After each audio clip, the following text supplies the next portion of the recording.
untuk melihat secara bersamaan bagaimana pengaruh dari X itu yang membedakan terhadap Y.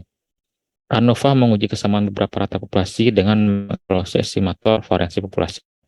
Jadi makanya ada beberapa level ya yang kita bedakan nilainya untuk membedakan nilai Y.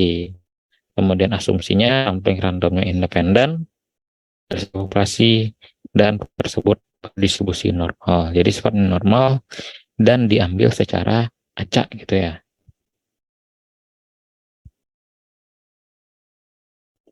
Nah, ini contoh ANOVA sederhana. Apakah terdapat perbedaan yang signifikan pada tinggi mahasiswa laki-laki dan perempuan?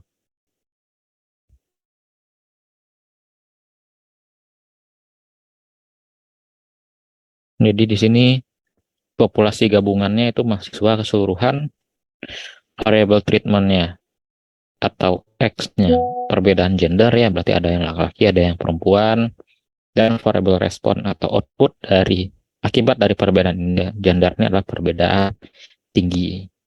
Sampai sini paham ya khususnya. Jadi misalnya seperti ini, di mana Y menyatakan nilai tingginya berapa.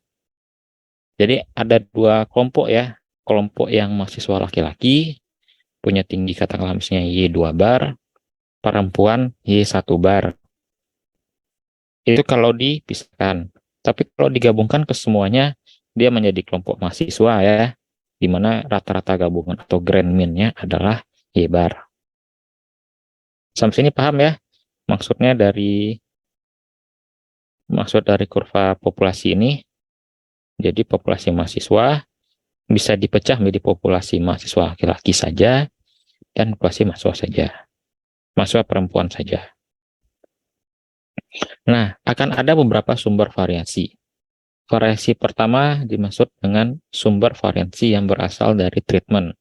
Treatment, ingat lagi bahwa treatment itu adalah akibat perbedaan gender. Jadi treatment variasi yang pertama disebabkan memang karena perbedaan antara gendernya. Ada yang laki-laki, ada yang perempuan.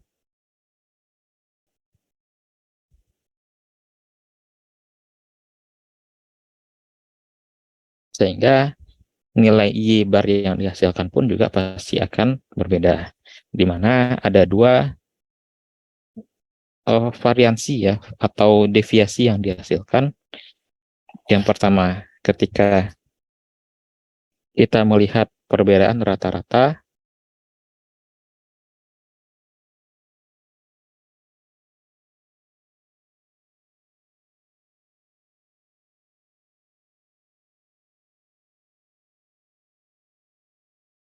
nah ini kan rata-rata keseluruhan ya. Kemudian yang ini laki-laki saja, maka akan ada jarak ya antara rata-rata yang laki-laki terhadap rata-rata keseluruhan. Nah, ini kan juga sebanyak N ya. Katakanlah ini sebanyak N2. Berarti ini dia akan ada N2 laki-laki, rata-rata N2 laki-laki terhadap rata-rata keseluruhan. Kemudian di sini, di perempuan juga akan seperti itu. Rata-rata perempuan di Y1 bar terhadap Y barnya. Berarti ini akan ada sebanyak N1.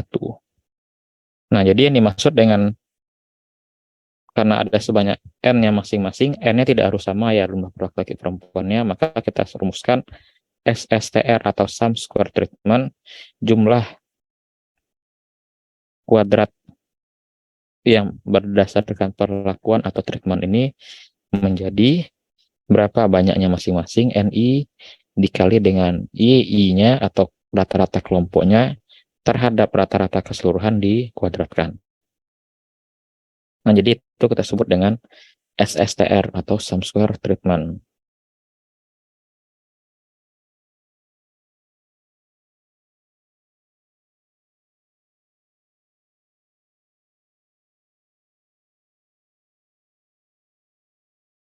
Berikutnya, sumber variasi error.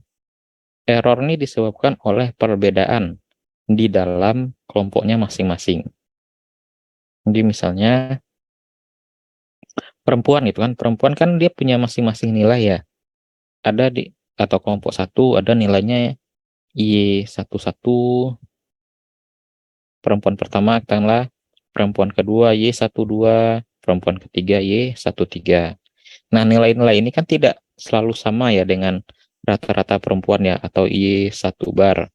Nah, nilai-nilai dari perbedaan nilai tinggi tiap perempuan terhadap rata-rata tinggi perempuan keseluruhan itu kita kuadratkan. Berarti nanti YIJ, setiap YIJ dikurang YI barnya masing-masing dikuadratkan. Begitu juga yang laki-laki. Laki-laki rata-ratanya Y2 bar.